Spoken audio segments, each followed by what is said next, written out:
Les contábamos que íbamos a hablar un poco más acerca del caso de la fiscal Elizabeth Peralta, quien no se ha entregado a la justicia, y esto es lo que ha señalado su abogado, el doctor Benji Espinosa. Recordemos que a ella se le impuso 18 meses de prisión preventiva, está vinculada al caso Chibolín, y no se conoce ahora su paradero luego de que se emitiera esta orden justamente en su contra, y tiene además, valga la redundancia, una orden para su búsqueda y captura. Vamos a conversar de este tema precisamente, ya se encuentra en estudios el abogado penalista Andy Carrión. Doctor Carrión, buenos días, bienvenido siempre a RPP. Muy buenos días, Joana, Carlos, y muy amables por la invitación. ¿Cómo está? Escuchamos ayer al abogado Benji Espinosa decir en un primer momento aquí en RPP que justamente la fiscal sí se iba a poner a disposición de la justicia, iba a colaborar.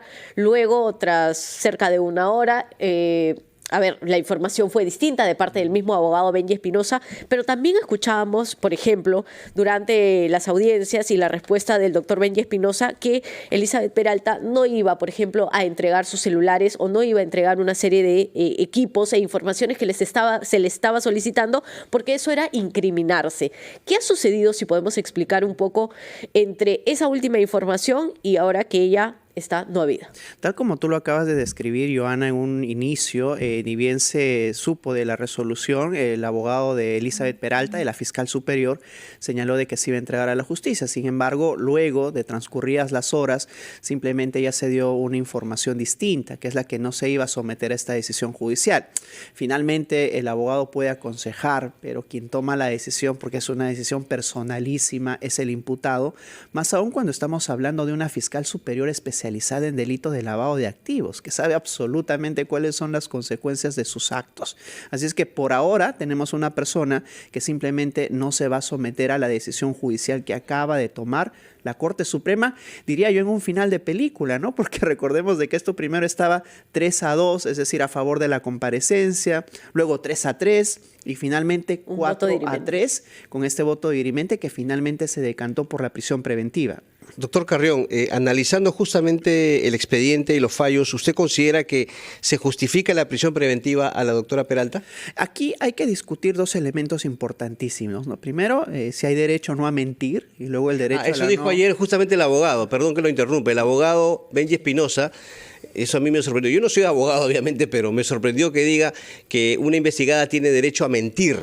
Mira, porque yo entiendo que eso es obstaculización a la justicia. Mira, yo creo que no tiene ningún derecho a mentir. Ninguna persona tiene derecho, por ejemplo, a brindar información falsa a la fiscalía y de esa manera tratar de sustraer, por ejemplo, un objeto de incautación, un objeto de prueba, etcétera, ¿no?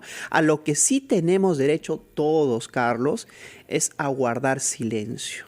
Es decir, ante una pregunta, por ejemplo, contextualicemos en este caso, ¿es tu celular? Que se le preguntó a la fiscal Elizabeth Peralta, ella pudo haber guardado silencio. Pudo haber dado ninguna información. Pero otra cosa es de que diga que no le pertenecía, que eventualmente le pertenecía a su hija, que se le habría caído al agua y que por tanto no estaba operativo.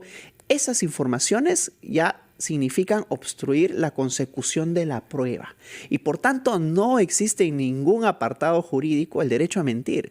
Sí el derecho a guardar silencio, eso hubieran hecho uso, y yo creo que si de verdad no hubiera dado ninguna información, ni la titularidad, ni procedencia, ni la ubicación del celular, no habría habido ningún inconveniente. Por lo tanto, para usted, entonces, sí hay justificación para aplicar la prisión preventiva. Bueno, no solo para mí, sino para estos jueces que ya acaban de tomar la decisión, porque los jueces en la propia resolución, más aún en este último voto dirimente, recogen esa idea y señalan de que, en efecto, brindar información contradictoria, primero ante la diligencia de exhibición, de que le pertenecía el celular o no. O sea, tuvieron que recurrir, por ejemplo, al chat grupal que tenían en la propia fiscalía con algunos fiscales adjuntos para identificar que en efecto ese celular sí lo estaba utilizando la fiscal Elizabeth Peralta. Es más, utilizaron un aplicativo en el que cuando tú llamas, pues te sale el nombre a quien pertenecería, que ahí salía Elizabeth, con lo cual era evidente que ella estaba haciendo uso de este celular. Dos cosas, ¿qué continúa después de esto legalmente? Y lo otro, si es que se podría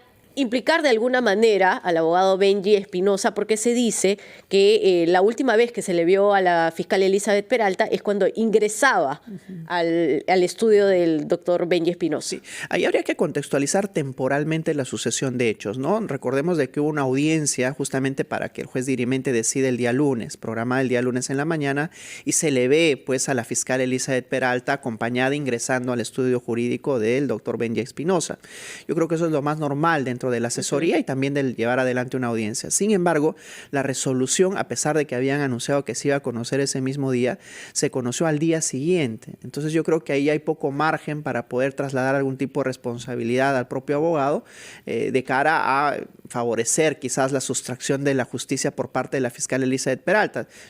Simplemente analizar la consecución de hechos. Pero claro, es impactante el hecho de que la última vez que se le haya visto a la fiscal Elizabeth Peralta sea precisamente ingresando al estudio jurídico, pero yo creo que no habría relación entre uno y otro, más aún cuando se ha puntualizado de que es una decisión que han tomado a nivel familiar, personalísimo, por parte de la fiscal Elizabeth Peralta. Doctor, hay otro tema que ayer movió el ambiente político, esta revelación sobre la operación de la presidenta Dina Boluarte. ¿Usted considera que en este caso, al no comunicar al Congreso, ¿no?, porque hay un proceso postoperatorio, ¿hay evidencia de comisión de infracción constitucional por parte de la presidenta o de los ministros? Fácticamente yo lo describiría de esta manera. ¿Qué hubiera pasado si la presidenta hubiera estado inconsciente 1, 2 o 3 días después de la operación? Ese es el punto. Por eso es que la Constitución al menos no se ha puesto en un supuesto del cual no existe primer vicepresidente o segundo vicepresidente, como es el caso. En su defecto, cuando la presidenta no ejerce realmente el poder por algún tipo de deficiencia como estas, debió de haber comunicado al Congreso de la República. Y aquí no se trata de una operación facial, cosmética, nada. Puede haber sido cualquier otra falencia o dolencia. Sin embargo, existe la obligación de comunicar al Congreso de la República. Entiendo de que en la práctica hay como una especie de un convenio o pacto fáctico ahí entre el Congreso y la Presidenta de la República. Es por eso que muchos congresistas se han apresurado a no, digamos, criticar esta medida. Pero jurídicamente, y desde el punto de vista constitucional, al haber deficiencias en la ausencia de primer vicepresidente y segundo vicepresidente, hubo la obligación de comunicar ante alguna circunstancia que pueda surgir precisamente producto de la operación. Al no hacerlo, desde mi perspectiva, sí se habría configurado una infracción constitucional. Le dejo una pregunta, doctor Carrión, porque nos tenemos que ir a la pausa, pero también qué responsabilidad legal podría tener Alberto Tarola, expresidente del Consejo de Ministros, porque él ha señalado que mantuvo solo una comunicación telefónica, no presencial, es decir, no vio tampoco a la presidenta durante esos días, no hay un descanso médico, hasta el momento por lo menos no se conoce ese documento y aparentemente lo sabía también todo el gabinete en ese entonces. Bueno, le dejo la consulta porque nos tenemos que ir a los anuncios importantes, volvemos luego de la pausa, estamos conversando con el doctor Andy Carrión, abogado penalista, volvemos. 7 de la mañana con 20 minutos. Continuamos en la rotativa del aire conversando con el abogado penalista Andy Carrión acerca del caso, primero en un momento Elizabeth Peralta, fiscal suspendida, a quien se le ha impuesto 18 meses de prisión preventiva, pero también le consultábamos, doctor Carrión, acerca de las declaraciones del ex jefe del gabinete de ministros, Alberto Tarola, ayer ante la Comisión de Fiscalización, contando un poco acerca de esta cirugía, la cual se sometió la presidenta Dina Boluarte el año pasado. Yo le consultaba si hay alguna responsabilidad penal o constitucional, ya sea sobre Alberto Tarola, quien dijo que tuvo la información, o quizás sobre el gabinete.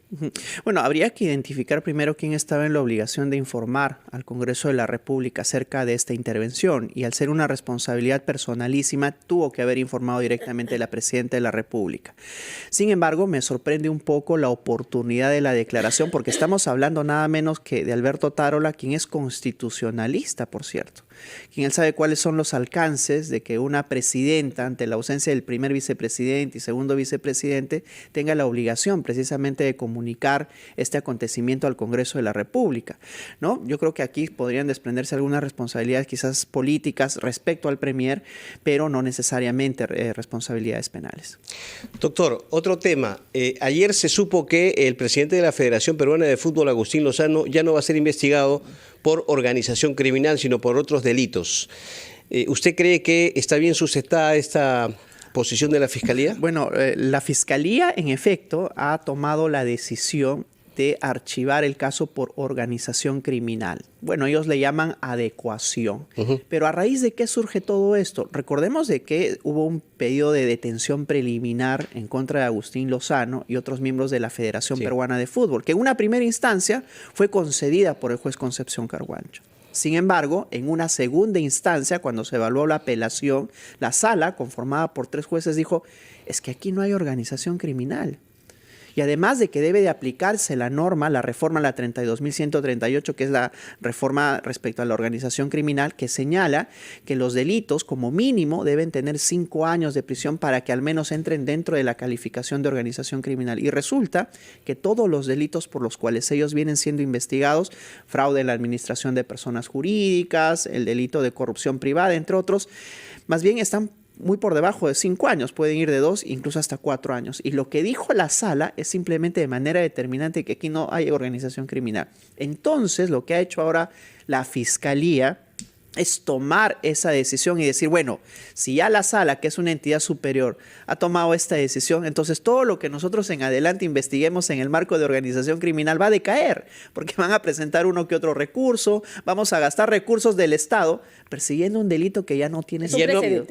Y es un precedente importante y así lo han señalado, Joana, en la propia resolución que ha emitido la Fiscalía. Y por tanto, como estamos hablando de una fiscalía especializada en crimen organizado, y allá de caer el principal delito, pues entonces ya pierden competencia. Es decir, ya ellos no pueden seguir investigando organización criminal. Y hay un tema importante a señalar. Resulta que de pronto se dieron cuenta de que casi los mismos hechos estaban siendo investigados paralelamente por una fiscalía de lavado de activos.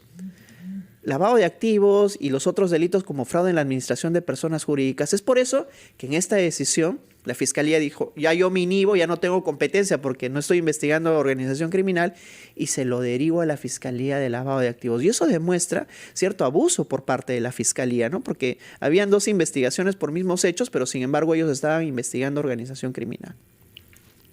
Doctor, permítame otro tema. Esta semana se realizó la audiencia en el Tribunal Constitucional para que se haga público el acuerdo con Odebrecht, el acuerdo de colaboración con Odebrecht vía habeas data. ¿Usted considera que es necesario conocer ese acuerdo o es que esto podría de alguna manera perjudicar la investigación que realiza el Ministerio Público en este tema? Mira, jurídicamente, y si hablamos de normas, es evidente que un procedimiento de colaboración eficaz tiene que mantenerse en reserva. Pero ojo, el procedimiento de colaboración eficaz, porque mientras el colaborador va brindando información, pues la Fiscalía también tiene que realizar la consecución de las evidencias, testimonios, etcétera, para no perturbar el propio procedimiento de colaboración. Sin embargo, Carlos, aquí estamos hablando ya de un proceso culminado hace muchos años. Y la pregunta es, ¿a tenor de qué tiene que guardarse reserva de esta colaboración eficaz? Lo que sucedió es de que múltiples personas, instituciones y los propios involucrados dijeron, yo para ejercer mi derecho de defensa necesito conocer todos los aspectos de la colaboración para siquiera poder cuestionarlos. Y el fiscal José Domingo Pérez en su oportunidad emitió una disposición que dijo, de acuerdo a su propio criterio, ¿no?, de que esto era secreto.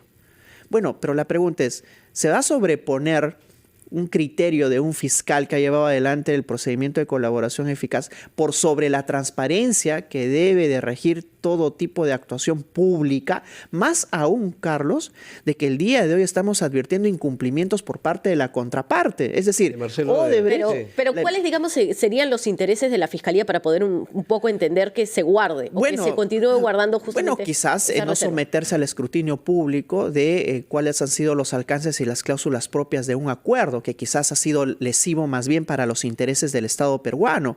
Todos, sobre todo los implicados, es decir, las personas que han sido imputadas por parte de Marcelo Odebrecht y las propias empresas, tienen derecho a conocer cuáles son los alcances para su derecho de defensa. Pero aquí, yo creo, se ha restringido este derecho fundamental de todos los peruanos, más aún, Joana, cuando ya es un procedimiento culminado. Es decir, ¿de qué manera podría perturbar, petardear la colaboración eficaz si hay un contrato firmado? Por lo tanto, debe hacerse público. Desde mi perspectiva, debe de hacerse público. Es más, un ejemplo, en Estados Unidos también se realizó una colaboración eficaz entre Odebrecht y el Departamento de Justicia. Se mantuvo en secreto durante algunos meses, pero cuando ya se llegó a firmar el acuerdo de colaboración, lo publicaron en la página web. Por transparencia. Por transparencia. Eso es lo que también deberíamos de hacer nosotros.